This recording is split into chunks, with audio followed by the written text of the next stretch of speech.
Hi students, నేను మీ doctor Govindaraj Kolusu. ఇప్పుడు మనం AP Sanskrit intermediate second year అనమాట. ముందుగా మీరు రేపు జరగబోయే అంటే మార్చి 3వ తారీఖు అంటే రేపు మీరు పబ్లిక్ ఎగ్జామ్లో మొదటి ఎగ్జామ్ సంస్క్రిట్ రాయిపోతున్నారు కదా. మరి విద్యార్థులందరూ కూడా ఈ సంవత్సరం మొత్తం ఎంతో కష్టపడి మీరు సంస్క్రిట్ నేర్చుకున్నారు సెకండ్ ఇయర్. మరి మీరు మీరు పడినటువంటి కష్టానికి తగినటువంటి రిజల్ట్ అంటే ఫలితం రావాలంటే మరి మనం ఎగ్జామ్లో రాయిపోయే పేపర్ ప్రజెంటేషన్ చాలా మోస్ట్ ఇంపార్టెంట్ అనమాట. మనం ఎంతైతే కష్టపడి నేర్చుకున్నామో దానికి తగినటువంటి ప్రతిఫలితం రావాలంటే మనం పేపర్ ప్రజెంటేషన్ చాలా ఇంపార్టెంట్ అనమాట. మరి మీకు సంస్క్రిట్లో నెంబర్ ఆఫ్ క్వశ్చన్స్ మొత్తం అన్ని 16 క్వశ్చన్లు ఉంటాయి.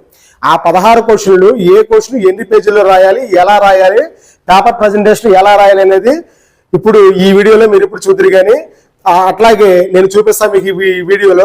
ఎవరు కూడా ఈ వీడియోని లాస్ట్ వరకు స్కిప్ చేయకోకుండా ప్రతి ఒక్కరు కూడా లాస్ట్ వరకు చూసి 16 క్వశ్చన్లు ఏ క్వశ్చన్ ఆర్డర్లో ఎలా రాయాలి, ఎన్ని పేజీల్లో రాయాలి అనేది ప్రజెంటేషన్ మీకు చూపిస్తాను. ప్రతి ఒక్కరు కూడా ఈ వీడియోని స్కిప్ చేయకోకుండా చూసి అలాగే మీ ఫ్రెండ్స్ అందరూ కూడా షేర్ చేసి రేపు మీరు రాయబోయే సంస్కృత ఎగ్జామ్ కూడా ఇదే ప్రజెంటేషన్తో రాస్తారని నేను మనస్ఫూర్తిగా ఆశిస్తున్నాను. అలాగే ఈ వీడియో చివరి వరకు ఎవరు కూడా స్కిప్ చేయొద్దండి. తర్వాత పేపర్ ప్రజెంటేషన్ ఇప్పుడు మీకు చూపించబోతున్నాను. ఈ వీడియోలో ఎవరు కూడా స్కిప్ చేయొద్దు. తర్వాత ఈ వీడియోని ప్రతి ఒక్కరు కూడా చూసి లైక్ చేయండి. మీ మిత్రులందరికీ కూడా మీ ఫ్రెండ్స్ అందరికీ కూడా షేర్ చేయండి. వాళ్ళు కూడా మీరు ఎలా అయితే ప్రజెంటేషన్ రాస్తున్నారో మీ ఫ్రెండ్స్ అందరూ కూడా వాళ్ళతో కూడా ఇదే విధంగా పేపర్ ప్రజెంటేషన్లో కూడా రాసి ప్రతి ఒక్కళ్ళు కూడా టాప్ మార్క్ రీచ్ అయ్యే విధంగా వాళ్ళు కూడా మీరు మోటివేట్ చేస్తారని. కాబట్టి ప్రతి ఒక్కళ్ళు కూడా ఈ వీడియోని లైక్ చేసి మీ మిత్రులందరూ కూడా షేర్ చేసి ప్రతి ఒక్కళ్ళు కూడా నా ఛానల్ని సబ్స్క్రైబ్ చేయమని మనస్ఫూర్తిగా ఆకాంక్షిస్తున్నాను. ఇప్పుడు పేపర్ ప్రజెంటేషన్ చూద్దాం. ఇప్పుడు మనం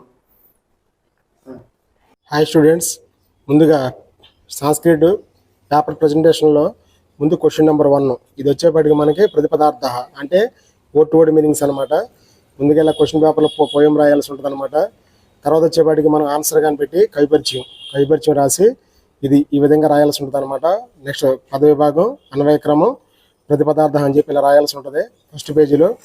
నెక్స్ట్ తర్వాత వచ్చేపాటికి ఈ విధంగా అనమాట దాని కంటిన్యూషన్ ఇలా లైన్ టు లైన్ గ్యాప్ ఉంచి వర్డ్ మీనింగ్ మీరు తెలుగులో రాసినా సరే ఇంగ్లీష్లో రాసినా సరే ఈ విధంగా. నెక్స్ట్ భావహాన్ని పెట్టాలి ఇలాగ. నెక్స్ట్ తర్వాత వచ్చేపాటికి దీని కంటిన్యూషన్ ఇలాగ. నెక్స్ట్ లాస్ట్ సబ్హెడింగ్ వచ్చేపాటికి వ్యాకరణాంశ ఇలా మీరు ఫస్ట్ క్వశ్చన్ ఇలా రాయాల్సి ఉంటుంది. నెక్స్ట్ తర్వాత 4th క్వశ్చన్ చూద్దాం. అంటే క్వశ్చన్ నెంబర్ ఫస్ట్ క్వశ్చన్ రాస్తారు కదా, ఆ క్వశ్చన్ నెంబర్ 1కి కంటిన్యూషన్ ఏంటి? ఉపవాచకం అంటే నాన్ డీటెయిల్ అనమాట. నాన్ డీటెయిల్ మనకి 6 క్వశ్చన్లు ఇస్తారు కదా, మనం వితౌట్ చాయిస్గా 3 రాయాలి. కానీ మనం ఈ రోమన్ మనం చాయిస్ రాయొచ్చు. ఇలాగ క్వశ్చన్కి ఒక 3 లైన్స్ 4 లైన్స్ గ్యాప్ ఉంచి తర్వాత మనకి మెయిన్ ఆన్సర్ కింద అండర్లైన్ అనమాట. గ్లిటర్ పెన్తో కానీ లేదా బ్లాక్ పెన్తో కానీ. ఈ వీడియో మీకు నీట్గా కనిపించాలనే ఉద్దేశంతో ఇక్కడ బ్లాక్ పెన్తో రాశాను, అర్థమైందా? ఇలాగ మెయిన్ ఆన్సర్ కింద మీరు అండర్లైన్ చేసి ఇలాగ మనం ఈ రోమన్లో 4 క్వశ్చన్లు రాయొచ్చు అనమాట. ఇలాగ ఈ రోమన్ ఇలాగ ఒక పేజీలో 4th రోమన్. నెక్స్ట్ రోమన్ చూద్దాం. నెక్స్ట్ రోమన్ వచ్చేపాటికి 5th రోమన్ అనమాట. క్వశ్చన్ నెంబర్ 5 ఇది వచ్చేపాటికి మనకి యానిటేషన్స్ ఫ్రమ్ పొయిట్రీ అనమాట. 4 సందర్భాలు ఇస్తాడు, మనం 2 రాయాలి. దీంట్లో ఈ రోమన్లో మనం 2 ఆన్సర్లు కలిపి ఒకే పేజీలో ఎలా రాయాలో మీకు చూపిస్తున్నాను చూడండి ఒకసారి. కవిపరిచయం, సందర్భం, భావం. నెక్స్ట్ తర్వాత దీంట్లోనే సెకండ్ ఆన్సర్గా ఇదే పేజీలో తర్వాత కవిపరిచయం, సందర్భం, భావం ఇలా ఈ రోమన్ మొత్తం ఇలా ఒక పేజీలో రాయాలన్నమాట మీరు. ఓకేనా? నెక్స్ట్ రోమన్ వచ్చేపాటికి 6th రోమన్. ఇది వచ్చేపాటికి యానిటేషన్స్ ఫ్రమ్ ప్రోజ్. ఇది వచ్చేపాటికి కవిపరిచయం రాయాలి కదా, కవిపరిచయం, సందర్భం, భావం. ఇది ఫస్ట్ ఆన్సర్. ఇదే రోమన్లో మనకి నెక్స్ట్ ఆన్సర్ అనమాట. సెకండ్ ఆన్ పెట్టి కవిపరిచయం ఇలాగూ, సందర్భం, భావం. అంటే ఇప్పుడు మనకి ఈ రోమన్ కంప్లీట్గా ఒక పేజీలో అనమాట ఇలాగ. తర్వాత నెక్స్ట్ వచ్చేపాటికి 7th రోమన్. 7th రోమన్ వచ్చేపాటికి మనకి 7th రోమన్లో మనకి short answer questions from poetry. దీంట్లో మనం 6 క్వశ్చన్లు ఇస్తాడు, వితౌట్ చేసుకుని 3 రాయాలి. మీరు వితౌట్ అయితే విత్ అయితే వితౌట్కి నీకు చూపిస్తున్నాను. మీరు ఇక్కడ చూడండి. ఫస్ట్ మనం వితౌట్ చాయిస్కి ఎలా రాయాలంటే 3 క్వశ్చన్లు రాయాలి కదా ఇలాగ. ఆన్సర్కి ఎక్కువ గ్యాప్ నుంచి ఇలాగ. లేదు ఒకవేళ మీరు ఈ రోమన్ కనుక మీరు చాయిస్ రాసేలకైతే కొంచెం గ్యాప్ తగ్గించి మీరు చాయిస్గా ఎన్ని క్వశ్చన్లు రాస్తే అన్ని క్వశ్చన్లు, 4 అయితే 4, 5 అయితే 5, 6 క్వశ్చన్లు అయితే 6 క్వశ్చన్లు. ఇది ఈ రోమన్ ప్రజెంటేషన్ ఇలా ఉంటుంది అనమాట. నెక్స్ట్ రోమను 8th రోమన్ అనమాట. అంటే short answer questions from prose. ఈ దీంట్లో కూడా మనం వితౌట్ చేసుకు అంటే 3 ఆన్సర్లు రాయాలన్నమాట. ఇలాగ ఇంతకుముందు చెప్పినటువంటి 7th రోమంలో లాగానే 8th రోమన్ కూడా ఇలా రాయాల్సి ఉంటుంది అనమాట. మీరు చాయిస్ రాసే లెక్కైతే కనుక కొంచెం గ్యాప్ తగ్గించి రిమైనింగ్ క్వశ్చన్స్ ఎన్ని రాస్తారు అని రాయొచ్చు అనమాట. నెక్స్ట్ రోమన్ చూడండి, 9th రోమన్. 9th రోమన్ వచ్చేవాడికి very short answer questions from poetry, అంటే 1 మార్క్ క్వశ్చన్స్ అనమాట పొయిటరీ. దీంట్లో మనకి చాయిస్ ఉంటుంది కాబట్టి 5 క్వశ్చన్ రాయాలి కదా. ఈ 5 క్వశ్చన్ ఎలా రాయాలో మీకు చూపిస్తున్నాను చూడండి ఒకసారి. ఇలాగ ఈ పేజీలో ఈ రోమన్ అనమాట ఇలాగ. నెక్స్ట్ తర్వాత ఇదే విధంగా దీని కంటిన్యూషన్ నెక్స్ట్ రోమన్ అనమాట. 10th Roman. 10th రోమన్ చూడండి. 10th రోమన్ వచ్చేపాటికి విఎస్ ఎక్యూస్ ఫ్రమ్ ప్రోజ్, అంటే ప్రోజ్లో ఉన్నటువంటి 1 మార్క్ క్వశ్చన్స్ అనమాట. దీని కూడా మనకు చాయిస్ ఉంటుంది కాబట్టి వితౌట్ చాయిస్గా మనం 5 క్వశ్చన్స్ రాయాలన్నమాట. ఆ 5 క్వశ్చన్స్ ఇలాగ. ఇది ఈ రోమన్ అంతా ఒక పేజీలో అనమాట. ఇలాగ మెయిన్ ఆన్సర్ కింద అండర్లైన్ చేయాల్సి ఉంటుంది అనమాట. ఇలాగ గ్లిటర్ పెన్తో కానీ బ్లాక్ పెన్తో కానీ. నెక్స్ట్ రోమన్ వచ్చేపాటికి మీకు 11th రోమన్ వచ్చేపాటికి పారాగ్రాఫ్ క్వశ్చన్ అనమాట. ఇది కూడా మనకు చాయిస్ ఉండదు, 5 క్వశ్చన్లు రాయాలి. ఇక్కడ చూడండి ఈ 5 క్వశ్చన్స్ ఇలాగే ఈ పేజీలో రాయాలన్నమాట ప్రజెంటేషన్. నెక్స్ట్ వచ్చేపాటికి 12th రోమన్. 12th రోమన్ వచ్చేపాటికి సందత్త. మనకి ఇక్కడ ఎలా ఇస్తాడు అంటే సెకండ్ ఇయర్లో 12th రోమన్ వచ్చేపాటికి విడదీసి ఇస్తాడు. దాన్ని కలపాలి, సంధి పేరు రాయాలి. ఇలాగ సందత్త అంటే కలపడం అనమాట.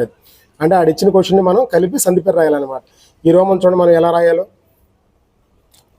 వాడు క్వశ్చన్ పేపర్లో ఇచ్చిందనమాట. 12th రోమన్లో ఫస్ట్ క్వశ్చన్ రాసాము, దాన్ని కలపడం, ఆడిచ్చిందని మనం కలిపాము, సంధి పేరు ఇలా క్రాస్గా అనమాట. అలా 1 by 1 చూడండి ఒకసారి. ఇలాగ ఇక్కడ మీకు ఏంటంటే నేను వితౌట్ చాయిస్గా మాత్రమే ఇచ్చాను, 3 రాయాలి కాబట్టి.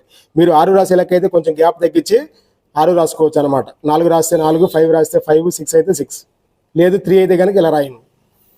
నెక్స్ట్ రోమన్ చూడండి ఇదే విధంగా. 13th Roman సంధిం వికటయత. ఇక్కడ ఏం చేస్తారంటే మనం కల్పిస్తాడు అనమాట క్వశ్చన్ పేపర్లో.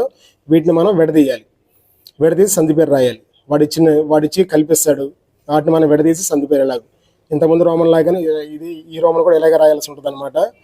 ఇలాగ ఇది వితౌట్గా చూపిస్తున్నాను మీకు. లేదు చాయిస్ రాసే లెక్క అయితే కొంచెం గ్యాప్ తగ్గించి మీరు చాయిస్ కార్డ్ రాసుకోవచ్చు. నెక్స్ట్ రోమన్ చూద్దాం. 14th రోమన్ అనమాట. ఇది శబ్దాలు అనమాట. అంటే మనం 2 శబ్దాలు రాయాలి, ఒక్కో శబ్దం ఒకే పేజీలో అనమాట. అది ఇచ్చిన శబ్దం పేరు రాస్తాము. ఇలాగ విభక్తికి ఒక లైన్ గ్యాప్ అనమాట. ఇలాగ ఓకేనా. అంటే ఈ పేజీలో ఒక శబ్దం అనమాట. అలాగే మనం ఇదే రోమంలో ఇంకో పేజీలో ఇంకో శబ్దం రాయాలి కాబట్టి 14th రోమంలోనే 2వ శబ్దం నెక్స్ట్ పేజీలో అనమాట. ఇలాగ ఓకేనా. నెక్స్ట్ వచ్చేపాటికి క్వశ్చన్ నెంబర్ 15, అంటే 15th రోమంలో సమాసాలు అనమాట. సమాసాహ అంటే దీన్నే మనం ఇంగ్లీష్లో కాంపౌండ్స్ అంటాము. ఇది కూడా మనకి 6 ఎగ్జాంపుల్స్ ఇస్తాడు, వితౌట్ చేసుకుని మనం 3 రాయాలి. ఇది మన క్వశ్చన్ అనమాట. సమాస పదం ఇది. ఇలా ఇస్తే మనం ఏం రాయాలి, విగ్రహవాక్యం రాయాలి, సమాసం పేరు రాయాలి సందుల్లాగానే. చూడండి ఒకసారి. ఇది సప్తఋషయాన్ని ఇచ్చాడు అనుకోండి, దీనికి విగ్రహవాక్యం సప్తాచ తే ఋషయ చ ద్విగు సమాస. ఇలాగ మనం 3 రాయాలి కాబట్టి 3 అయితే కనుక ఈ విధంగా రాయండి సందులకు లాగానే. లేదు మీరు చాయిస్ రాసేలకైతే ఎన్నైతే రాస్తారని కొంచెం గ్యాప్ తగ్గించి రాయండి అనమాట. ఇది సమాసాలు ఇలా రాయండి ఇలా నీట్గా చక్కగా ప్రజెంటేషన్. తర్వాత నెక్స్ట్ వచ్చేపాటికి క్వశ్చన్ నెంబర్ 16 వచ్చేపాటికి సెంటెన్స్ ఫార్మేషన్ అనమాట, వాక్య నిర్మాణం. దీంట్లో మనం అంటే ఇది కూడా మనకి వితౌట్ చాయిస్. ఇది మొత్తం 5 ఆన్సర్లు రాయాలి, మనం చాయిస్ రాయొచ్చు అనమాట. ఈ రోమన్ చాయిస్ రాసే లెక్క అయితే కనుక ఇలా రాసుకోవచ్చు మనం. ఓకేనా. మీరు ఎన్నైతే చాయిస్ రాస్తారో అన్నీ అనమాట. ఇలా స్టూడెంట్స్ మీకు చూపించినట్టుగానే ముందు క్వశ్చన్ నెంబర్ 1 రాస్తారు. 1కి కంటిన్యూషన్ 4th క్వశ్చన్ దగ్గర నుంచి లాస్ట్ వరకు రాస్తారు. చివరాకర్లో మీరు స్టోరీలు రాయండి అనమాట. ఎందుకంటే ఫస్ట్లో రాస్తే టైం సరిపోదు కాదు కాబట్టి మీరు ఏం చేస్తారంటే ఇక్కడ మీరు ఎస్ఏ క్వశ్చన్ చివరిలో రాయండి, టైం సేవ్ అవుతుంది అనమాట. ఇక్కడ మనకి క్వశ్చన్ నెంబర్ 2 వచ్చేపాటికి ఎస్ఎస్ ఫ్రమ్ పొయిటరీ, అంటే పద్య భాగంలోని అంటే స్టోరీలు అనమాట. స్టోరీ రాయాల్సి ఉంటుంది. అంటే ఏ స్టోరీ అయితే ఇచ్చాడో ఆ స్టోరీ హెడ్డింగ్ పెట్టేలాగు కైపర్చిన సంస్కృతిలో రాసి ఇది ఎస్ఏ క్వశ్చన్ రాసే విధానం ఇదనమాట. ప్రజెంటేషను ఇలా సబ్ హెడ్డింగ్ పెట్టి చక్కగా నీట్గా మీకు ఏంటంటే ఎగ్జాంపుల్గా మీకు ఏం చేస్తారంటే ఒకడ ఈ వీడియోలో మీకు జస్ట్ అంటే ఒక రఫ్గా ఒక 3 పేరాలు చూపిస్తున్నాను. ఇదే విధంగా మిగిలినటువంటి ఎస్ఏలు 2 రాయాల్సి ఉంటుంది అనమాట. ఓకేనా. ఈ విధంగా మరి మీరు సంవత్సరం అంతా కష్టపడ్డారు కాబట్టి ఈ 2 ఎస్ఏలు ఇదే విధంగా రాయండి. ఇలా మీకు జస్ట్ ఏంటంటే ఒక 3 పేరాల మటుకు చూపిస్తున్నాను, ఇదే విధంగా రాయండి. పేరాకి ఒక లైన్ గ్యాప్ ఉంచి రాయండి. కనీసం 3 పేజెస్ రాయాలి ఒక స్టోరీ అనమాట. ఓకేనా స్టూడెంట్స్. మరి మీరు సంవత్సరం అంతా కష్టపడి ఎంతో అంటే కష్టపడి సంస్కృతి నేర్చుకున్నారు. మరి రేపటి రోజున మీరు పబ్లిక్ ఎగ్జామ్ రాయిపోతున్నారు సంస్కృతి.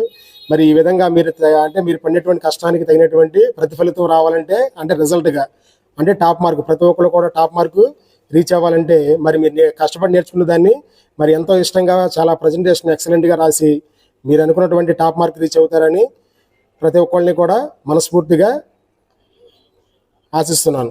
ముందుగా రేపు విద్యార్థులందరూ కూడా రేపు మరి సంస్కృత ఎగ్జామ్, పబ్లిక్ ఎగ్జామ్లో ఫస్ట్ ఎగ్జామ్ సంస్కృత రాయిపోతున్నారు కాబట్టి ముందుగా విద్యార్థులందరూ కూడా అడ్వాన్స్గా ఆల్ ది బెస్ట్ అనమాట. శుభం భూయాత్. మరి స్టూడెంట్స్, ఈ వీడియో చూశారు కదా, ఈ వీడియోని చూసి ప్రతి ఒక్కరు కూడా లైక్ చేసి తర్వాత మీ ఫ్రెండ్స్ అందరూ కూడా షేర్ చేసి నా ఛానల్ని సబ్స్క్రైబ్ చేయండి. మరిన్ని వీడియోస్ కోసం నా వీడియోస్ చూస్తూనే ఉండండి. Thank you.